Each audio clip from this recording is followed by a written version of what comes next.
Hello, யாரு? வணக்கம் சுந்தரவல்லியம்மா, என் பேரு டெல்லி. என்ன உங்களுக்கு ஞாபகம் இருக்கான்னு தெரியல, ஆனா இன்னைக்கு நான் நல்லா இருக்கிறதுக்கு காரணமே நீங்க தாமா. அப்படியா?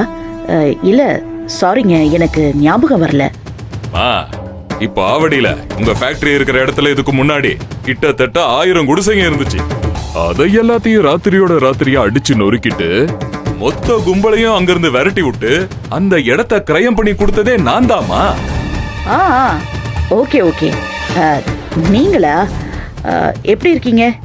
அந்த வேலையை முடிச்சு கொடுத்ததுக்கு நீங்க லம்பா ஒரு அமௌண்ட் கொடுத்தீங்கல்ல, அந்த பணத்தை வட்டிக்கு விட்டு கடவுள் புண்ணியத்துல இன்னைக்கு ரொம்ப நல்ல நிலைமைக்கு வந்திருக்கேம்மா.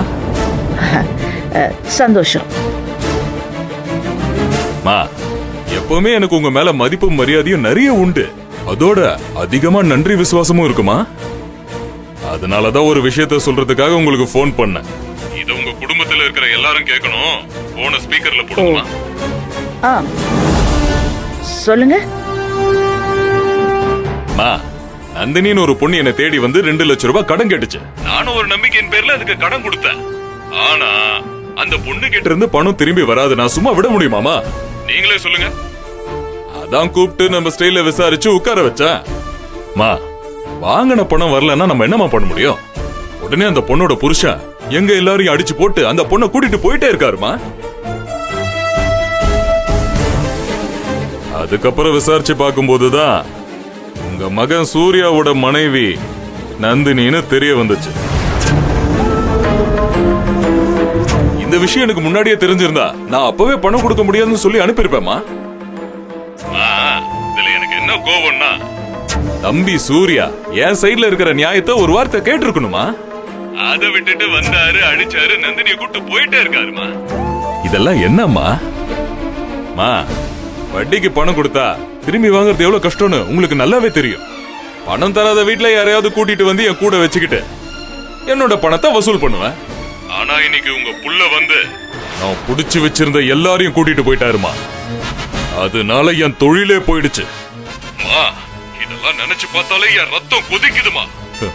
இப்ப கூட பாருங்க, என்ன கண்ட்ரோல் பண்ணிட்டு தான் உங்ககிட்ட பேசிக்கிட்டு இருக்கேன். அதோட என் பசங்க எல்லாம் தலைவா சொல்லு, தலையை அறுத்துறேன், காலை வெட்டிடுறேன், துண்டு துண்டாக்குறான்னு கொதிச்சுக்கிட்டு இருக்காங்கம்மா. நான் தான் நம்ம அம்மாவோட புள்ளடா, கொஞ்சம் அமைதியா இருங்கடான்னு அடக்கி வச்சிருக்கேன். நீங்க போட்ட பிச்சையில தான் வளர்ந்தவன் நானு. உங்களுக்கு எப்பவுமே நன்றி விசுவாசமா இருக்கணும்னு நினைக்கிறேமா. ஆனா தொழில் பண்ற இடத்துல வந்து தம்பி இந்த மாதிரி பண்ணா நாங்க எப்படிமா பொழைக்கிறது? வட்டி தொழில நம்மள பார்த்தாலே மத்தவனுக்கு பயம் இருக்கணும். அந்த பயத்தை தம்பி காலி பண்ணிட்டாருமா. இதோ பாருங்கம்மா, இன்னொரு முறை தம்பி இப்படி பண்ணாருன்னா அப்புறம் அவரை காலி பண்றதை தவிர எனக்கு வேற வழி இல்ல. தம்பி கிட்ட சொல்லி வைங்க.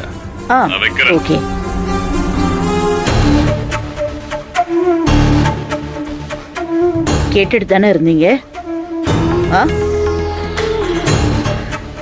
என்னங்க, எதுக்கு இந்த வேலை இவனுக்கு? போய் போய் இந்த மாதிரி ஆளுங்களோட சண்டை போட்டிருக்கான். கைய கால உடப்பேன்னு அவனை என்ன கூப்பிட்டு மிரட்டிக்கிட்டு இருக்கான். இவன் பண்ற கூத்துக்கெல்லாம் இவன் போய் நின்றுட்டு இருந்தா அதுக்கப்புறம் இவனுக்கு ஏதாவது ஆச்சுன்னா யார் பதில் சொல்றது? இவன் பதில் சொல்வாளா? அந்த டெல்லி எவ்வளவு பெரிய ரவுடி தெரியுமா? எங்க அவ சும்மா போன் பண்ணி மிரட்டான்னு சாதாரணமா எடுத்துக்காதீங்க.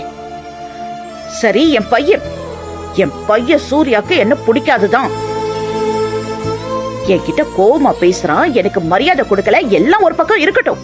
ஆனா என் பையனா என் கண்ணு முன்னாடி நடமாடிட்டு இருக்கால, அம்மாவா எனக்கு அது போதுங்க. ஆனா அதுக்கே அவ ஒல வச்சிருவா போல இருக்கே. இவ அடிக்கிற கூத்துல அவனுக்கு ஏதாவது ஆயிடுச்சுன்னா அவன் உயிர். அந்த இழப்ப அவ சரி பண்ண முடியுமா? அவளால ஈடு கட்ட முடியுமா? பதில் கொடுக்க முடியுமா? சொல்லுங்க. சுந்தரவல்லி, என்ன நடந்துச்சுன்னு நமக்கு முழுசா தெரியாது. முதல்ல சூர்யா நந்தினி வரட்டும், என்ன நடந்ததுன்னு தெளிவா கேட்டுட்டு அப்புறமா முடிவெடுக்கலாம்.